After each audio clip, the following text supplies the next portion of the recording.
Advocate Baladev ആഭ്യന്തര വകുപ്പിനും തദ്വാര ആഭ്യന്തര വകുപ്പ് കൈകാര്യം ചെയ്യുന്ന മുഖ്യമന്ത്രിക്ക് ഉദകക്രിയ നടത്തിയ പോലെ ആയി ഇപ്പോൾ അല്ലേ? സൂര്യൻ കെട്ടുപോയി എന്ന് പറഞ്ഞു കഴിഞ്ഞാൽ ഞാൻ ആ മുഖത്ത് ചൂണ്ടിക്കാണിച്ചതുപോലെ അച്ഛൻ ചത്തുപോയി എന്നാണ് അദ്ദേഹം പറഞ്ഞിരിക്കുന്നത്.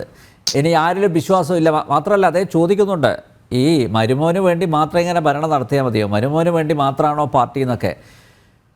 അക്ഷരാർത്ഥത്തിൽ അൻവറിൻ്റെ പത്രസമ്മേളനം അത് പാർട്ടിയെ സത്യത്തിൽ പിടിച്ചു കുലുക്കിയില്ലേ അല്ലേ? ഒറ്റ മിനിറ്റ് CPI സംസ്ഥാന സെക്രട്ടറി MV ഗോവിന്ദന്റെ പ്രതികരണം വരുന്നു. തത്സമയ സംഭാഷണത്തിനോടൊപ്പം ചേർന്ന് പാർട്ടി വിരുദ്ധ ഗവൺമെന്റ് വിരുദ്ധ നിലപാട് സ്വീകരിക്കുന്ന സമീപനം ആവർത്തിക്കരുത് എന്ന് ഇന്നലെ പറഞ്ഞതാണ്. അത് സംബന്ധിച്ച് പാർട്ടി വ്യക്തമായ നിലപാട് സ്വീകരിച്ചുകൊണ്ട് പറയേണ്ടതായി പറയും എന്നാണ് പറയാനുള്ളത്.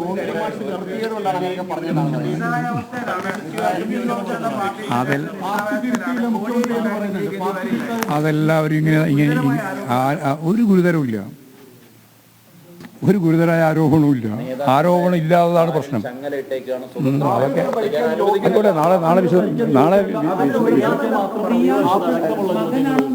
അതെ, വിശദമായിട്ട് കാര്യങ്ങൾ നാളെ പറയാം. അങ്ങനെ പലതും പറഞ്ഞുകൊണ്ടിരിക്കുന്നുണ്ട്. പല കാര്യങ്ങളും പറഞ്ഞുകൊണ്ടിരിക്കുന്നുണ്ട്. പ്രതിപക്ഷം പണ്ടേ പറഞ്ഞുകൊണ്ടിരിക്കുന്നുണ്ട്. അവർ രാജിവെക്കണം എന്നുള്ള സമരവും നടത്തുന്നുണ്ട്. അതുകൊണ്ട് ഭരണപക്ഷത്തെ MLA ആണ്. അതുകൊണ്ടാണല്ലോ പറഞ്ഞത് അതിന് അനുവദിക്കരുത് എന്ന് അദ്ദേഹത്തോട് പറഞ്ഞപ്പോൾ വീണ്ടും അത് അതേ രീതിയിൽ തന്നെ ആവർത്തിച്ചുകൊണ്ടിരിക്കുന്നു. സ്വാഭാവികമായിട്ടും ആലോചിച്ച് ആവശ്യമായ നിലപാട് സ്വീകരിക്കുന്നു. അതല്ലേ പറഞ്ഞത്, ഇതെല്ലാം പറഞ്ഞുകൊണ്ടിരിക്കുകയാണ്. ആയിക്കോട്ടെ.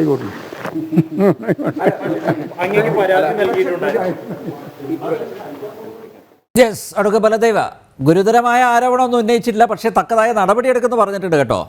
മാത്രമല്ല അൻവർ വാർത്താ സമ്മേളനത്തിൽ പറഞ്ഞത് ഗോവിന്ദന് പോലും രക്ഷയില്ല എന്നാണ്. നോക്കൂ, ഗോവിന്ദന് പോലും കൃത്യമായിട്ടൊരു മറുപടി നൽകാൻ സാധിക്കുന്നില്ല.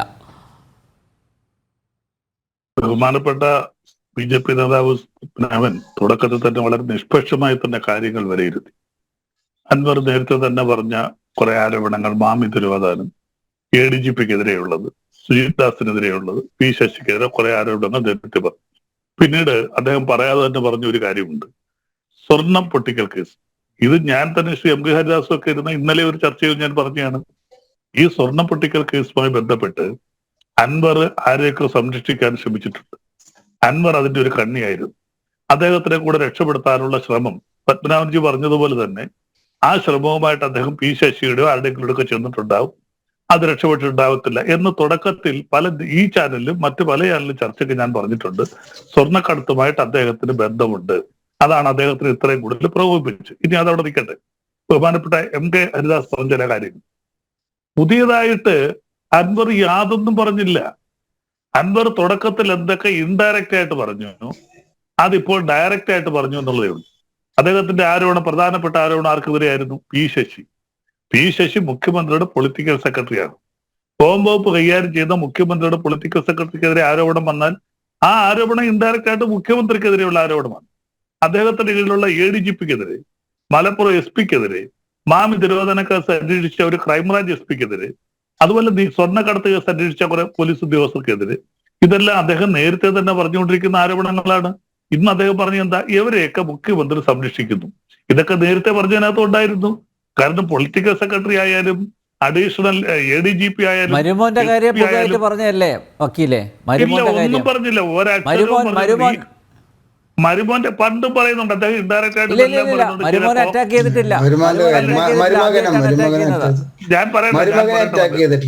ഞാൻ പറയട്ടെ, മരുമോനെ ഇന്നും പലയായിട്ടൊന്നും പറഞ്ഞില്ല. നിയാസ് മാത്രം പോരാ എന്ന് പറഞ്ഞുള്ളൂ, വേറെ അദ്ദേഹം പറഞ്ഞില്ല. വേറെ ഒറ്റയൊക്കെ പറഞ്ഞുള്ളൂ. അതവിടെ നിൽക്കട്ടെ. അപ്പം ഞാൻ പറഞ്ഞത് ഇന്നും അദ്ദേഹം പുതിയതായിട്ടൊന്നും പറഞ്ഞില്ല, ഇനിയും പുതിയതായിട്ടൊന്നും പറയാനില്ല. അദ്ദേഹം പറയാവുന്നതിന്റെ മാക്സിമം അദ്ദേഹം പല ചർച്ചകളിൽ, നമുക്ക് എല്ലാവർക്കും സാമാന്യ വിദ്യാഭ്യാസം വരെ ഉള്ളവരാണല്ലോ. പൊളിറ്റിക്കൽ സെക്രട്ടറി ശശിക്കെതിരെ അദ്ദേഹം 1 മാസമായിട്ട് ആരോപണം ഉന്നയിക്കുന്നു. അപ്പൊ ആർക്കെതിരെ ആരോപണം? മുഖ്യമന്ത്രിക്കെതിരെയാണ്. CPMന്റെ സ്റ്റേറ്റ് കമ്മിറ്റി മെമ്പർ അല്ലേ പൊളിറ്റിക്കൽ സെക്രട്ടറി. ADGPക്കെതിരെയാണ്, മുഖ്യമന്ത്രിക്കെതിരെയാണ്. പിന്നെ 1-2 കാര്യം കൂടെ ഞാൻ പറയാം. മുഖ്യമന്ത്രി തുടക്കത്തിൽ തന്നെ ഒരു പറഞ്ഞ കാര്യം ഉണ്ടായിരുന്നല്ലോ, കള്ളക്കടത്ത് കേസുമായിട്ട് അൻവറിന് ബന്ധമുണ്ട് എന്ന് ഇൻഡയറക്റ്റ് ആയിട്ട് മുഖ്യമന്ത്രി പറഞ്ഞു. അൻവർ പറഞ്ഞ അതേ നാണയത്തിൽ തന്നെ മുഖ്യമന്ത്രി തിരിച്ചടിച്ചു. ഈ വ്യക്തി അൻവറിന്റെ പേര് പറഞ്ഞില്ലെന്നുള്ളതേ ഉള്ളൂ. ഈ വ്യക്തിക്ക് തീർച്ചയായിട്ടും കള്ളക്കടത്തുമായിട്ട് ബന്ധമുണ്ട്. അതാണ് അൻവറിന്റെ ഏറ്റവും അല്ല, കള്ളക്കടത്തുമായിട്ട് ബന്ധമുണ്ടെങ്കിൽ, കള്ളക്കടത്ത് കേസിൽ അൻവർ ഉൾപ്പെട്ടിട്ടുണ്ടെങ്കിൽ എന്തുകൊണ്ടാണ് കേരള പോലീസ് അദ്ദേഹത്തിനെതിരെ നടപടി എടുക്കാതിരുന്നത്? അല്ല, അതിനും ഞാൻ അങ്ങോട്ട് വരികയാണ്. അതിനും മറുപടി പറയേണ്ടത് ഞങ്ങളല്ലല്ലോ, BJP കേന്ദ്ര ഗവൺമെന്റ് ആദ്യം ഒരു മറുപടി പറയേണ്ടത്. കാരണം ഒരു മിനിറ്റ് അഡ്വക്കേറ്റ് ബലദേവ്, ഇതിപ്പോ ഈ പൊട്ടിക്കലാണല്ലോ. ഇപ്പോൾ കസ്റ്റംസിലുള്ള ചില ഉദ്യോഗസ്ഥരും കസ്റ്റംസ് നേരത്തെ പ്രവർത്തിച്ച സുജിത് ദാസ് ഇവർ ഒത്തുചേർന്നിട്ടുള്ള ചില കളിയാണെന്നൊക്കെ അൻവർ പറഞ്ഞിട്ടുണ്ട്. അപ്പോൾ പുറത്ത് കേരള പോലീസ് കൂടെ കേസെടുക്കേണ്ടതാണ് ഇയാൾക്ക്. ഇപ്പൊ അല്ല, ഒറ്റ കാര്യം കൂടെ അൻവർ ചിലരെയൊക്കെ, ഈ പൊട്ടിക്കൽ സംഘത്തിലുള്ള ചിലരെയൊക്കെ സംരക്ഷിക്കാനുള്ള ശ്രമം, അപ്പോൾ കൃത്യമായിട്ടുള്ള ഒരു പരിരക്ഷ പോലീസിൻ്റെ ഭാഗത്തുനിന്ന് ഉണ്ടായിട്ടില്ല. പൊളിറ്റിക്കൽ സെക്രട്ടറി അദ്ദേഹം സമീപിച്ചിട്ടുണ്ടാവാം, അതിലിടപെടാൻ പറ്റില്ല എന്ന് പറഞ്ഞു കാണും കേട്ടോ. അതായിരിക്കാം ഒരു പക്ഷേ ഈ വിദ്വേഷത്തിൻ്റെ ആധാരം അതാണെന്ന് നമുക്ക് മനസ്സിലാക്കാം. പക്ഷേ എങ്കിലും കേരളത്തിൻ്റെ ആഭ്യന്തര വകുപ്പ് കൈകാര്യം ചെയ്യുന്ന മുഖ്യമന്ത്രി പറയുന്നു സ്വർണ്ണക്കടത്ത് സംഘവുമായിട്ട് ബന്ധമുണ്ടെങ്കിൽ എന്തുകൊണ്ട് അത് അറിഞ്ഞിട്ടും അയാൾക്കെതിരെ കേസെടുത്തില്ല? ഞാൻ അങ്ങോട്ട് വരട്ടെ. എനിക്ക് സംസാരിക്കും. നിങ്ങൾ 4-5 പേര് ഇങ്ങനെ എനിക്കെതിരെ ആയുധമായിട്ടിരിക്കില്ല, എനിക്കൊന്ന് പറയണ്ടേ. അപ്പൊ ഇവിടെ ഈ സ്വർണ്ണക്കടത്ത് സംഘവുമായിട്ട് പോലീസ് കേസെടുത്തിട്ടില്ല എന്ന് അൻവർ പറഞ്ഞില്ലല്ലോ. പോലീസ് 180 കേസെടുത്തു. അൻവറിന്റെ ആരോപണം എന്താ? 900 ഗ്രാം സ്വർണം ഒരിടത്ത് 526 ഗ്രാമായി. ഒരിടത്ത് FIR-നകത്ത് ഈ സ്വർണത്തെ കുറിച്ച് പ്രതിപാദിച്ചിട്ടില്ല. ഇത് പോലീസ് എടുത്തു. കസ്റ്റംസ് എത്ര കേസെടുത്തു? കസ്റ്റംസ് അല്ലേ എയർപോർട്ടിൽ നിന്ന് സെക്യൂരിറ്റി ചെക്കപ്പ് കഴിഞ്ഞല്ലേ പുറത്തു വരുന്നത്. അപ്പോൾ ഇതിനകത്ത് പ്രധാനപ്പെട്ട ഉത്തരവാദി ആരാണ്? ശ്രീ MK ഹരിദാസ് അല്ലെ തർക്കിക്കട്ടെ, വേറെ അഭിഭാഷകർ 2 പേരുണ്ടെ തർക്കിക്കട്ടെ. കസ്റ്റംസ് ക്ലിയറൻസ് കഴിഞ്ഞ് ഇവർ പുറത്തു വരണമെന്നുണ്ടെങ്കിൽ തീർച്ചയായിട്ടും എയർപോർട്ടും കസ്റ്റംസ് അതോറിറ്റി ഇതിന് കൂട്ടുനിൽക്കുന്നു. അപ്പോൾ ആദ്യം കേസ് പോകേണ്ടത് അങ്ങോട്ടാണ്. അത് ബഹുമാനപ്പെട്ട കേന്ദ്ര ആഭ്യന്തര മന്ത്രിയുടെ വ്യോമയാന മന്ത്രിയോടും ഒക്കെ അനിൽ നമ്പ്യാർ. ബലദേവ്, പല കസ്റ്റംസ് ഉദ്യോഗസ്ഥരെയും ഇതുപോലെ സ്വർണ്ണക്കടത്ത് സംഘത്തെ സഹായിച്ച പല കസ്റ്റംസ് ഉദ്യോഗസ്ഥരെയും സർവീസിൽ നിന്ന് പറഞ്ഞു വിട്ടിട്ടുണ്ട്, പിരിച്ചുവിട്ടിട്ടുണ്ട്. ഇവിടെ എത്ര പേരെ ഈ ഗവൺമെന്റ് നോക്കൂ, നമ്മുടെ കേരളത്തിലെ കസ്റ്റംസിൽ അഡ്വക്കേറ്റ് ബലദേവ്, കേരളത്തിലെ കസ്റ്റംസിൽ കമ്മികൾ വലിയൊരു അളവോളം ഉണ്ട് എന്ന് സ്വന്തം അനുഭവത്തിൽ നിന്ന് മനസ്സിലാക്കിയ ഒരാളാണ് ഞാൻ. അല്ല, ഇവിടെ എത്ര ഇവിടെ അതിനകത്ത് ഒരിക്കൽ ഞാനൊന്ന് പറഞ്ഞോണ്ട് ഇവിടെ ഇരിക്കുന്ന MK ഹരിദാസ് തർക്കത്തിൽ ഏറ്റവും കൂടുതൽ ഉദ്യോഗസ്ഥരെ സർവീസിൽ നിന്ന് പോലീസുകാരെ റിമൂവ് ചെയ്തത് ഈ ഗവൺമെന്റ് അഴിമതിയുടെ പേരിൽ. അത് കേന്ദ്രം ചെയ്തിട്ടുണ്ടില്ലെന്ന് ഞാൻ പറയുന്നില്ല. കസ്റ്റംസിലെ പല ഉദ്യോഗസ്ഥരെ എന്ത് വിചാരിച്ച് 10 കള്ളന്മാരെ പിരിച്ചുവിട്ടിട്ടോ 90 കള്ളന്മാരെ അകത്തിരിക്കുമ്പോൾ ഞങ്ങൾ 10 പേരെ പിരിച്ചുവിട്ടു എന്ന് പറഞ്ഞാൽ അത് ശരിയാകത്തില്ല. അപ്പോൾ തിരുവനന്തപുരം എയർപോർട്ട് ആയാലും ഏറ്റവും കൂടുതൽ സ്വർണ്ണം ഇന്ത്യയിൽ കടത്തുന്നത് പണ്ട് ബോംബെ ആയിരുന്നു. ഇപ്പോൾ ഏറ്റവും കൂടുതൽ കരിപ്പൂർ വഴി കടത്തുന്നു ഈ സ്വർണ്ണമല്ല. ആ കരിപ്പൂരിലെ കസ്റ്റംസ് ഇതിന് ഒത്താശ നിൽക്കുന്ന ഇന്നും ഇന്നലെയല്ല, വർഷങ്ങളായിട്ട് ഇവിടെ പലരും പറയുന്നു കരിപ്പൂരിൽ നിരവധി കസ്റ്റംസ് ഉദ്യോഗസ്ഥർ സ്വർണ്ണക്കടത്തിന് കൂട്ടുനിൽക്കുന്നു. ഈ എയർപോർട്ട് അതോറിറ്റിക്കാരും കസ്റ്റംസുകാരും ശക്തമായിട്ട് നിന്നാൽ 1 ഗ്രാം സ്വർണം പുറത്തു വരും. നമ്പ്യാരെ, 1 ഗ്രാം വരത്തില്ല. ഒരു കാര്യം കംപ്ലീറ്റ് ബോഡി സ്കാൻ ചെയ്ത് കൊണ്ടുവരുന്ന ബാഗുകൾ സ്കാൻ ചെയ്താണ് വിടുന്നത്. പിന്നെ അദ്ദേഹം പറയുന്ന കാര്യങ്ങളുണ്ടല്ലോ. ഇന്ന് അദ്ദേഹം പറഞ്ഞ 3-4 വാചകങ്ങൾ ഞാൻ പറയാം. CM ചതിച്ചു. തൊട്ടടുത്ത വാക്കെന്താ അദ്ദേഹം പറഞ്ഞ്? CM നിരപരാധിയാ അദ്ദേഹം പറഞ്ഞാണ്. CM-നെ എവരെല്ലാവരോടും കൂടെ ചതിക്കുകയാണ്. എന്നെ ചതിച്ചു, അതേസമയത്ത് ആ CM നിരപരാധിയാണ്. ഇതും അദ്ദേഹം ഉപയോഗിച്ച വാക്ക് തന്നെയാണ്. പിന്നെ ഒരു കാര്യം കൂടെ അദ്ദേഹം പറഞ്ഞു. പലരും പറയുന്ന കാര്യങ്ങളുണ്ടല്ലോ, സഖാക്കളെയും മതന്യൂനപക്ഷങ്ങളെയും സംരക്ഷിക്കുന്നില്ല. അവിടെ ഒരു വർഗീയവാദമുണ്ട്. അതാണ് അഡ്വക്കേറ്റ് ജയശങ്കർ തന്നെ ചർച്ചയ്ക്ക് പറഞ്ഞ് ഞാൻ വേസ്റ്റ് കൂടി ഒഴിക്കുന്നൊക്കെ പറഞ്ഞത്. അതിനകത്തൊരു വർഗീയ പ്രീണനമില്ലേ? സഖാക്കൾ ഇതിന് കൂട്ടുപിടിക്കണം.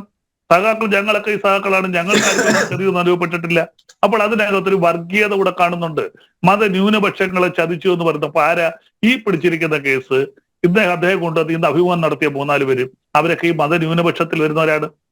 അവരെ ഇരുത്തി അഭിമുഖം നടത്തിയിട്ടാണ് പറയുന്നത് ADGPയുടെ നേതൃത്വത്തിലുള്ള പോലീസ് ഒരു പ്രത്യേക മതവിഭാഗം, ശരിക്കും പറഞ്ഞാൽ മുസ്ലിം മതവിഭാഗത്തിനെതിരെ നിൽക്കുന്നു എന്ന് പറയുമ്പോൾ അതിന്റെ പിന്നിൽ ഒരു ഒളിയമ്പുണ്ടല്ലോ, അതിന്റെ പിന്നിൽ ഒരു വർഗീയ വികാരമില്ലേ?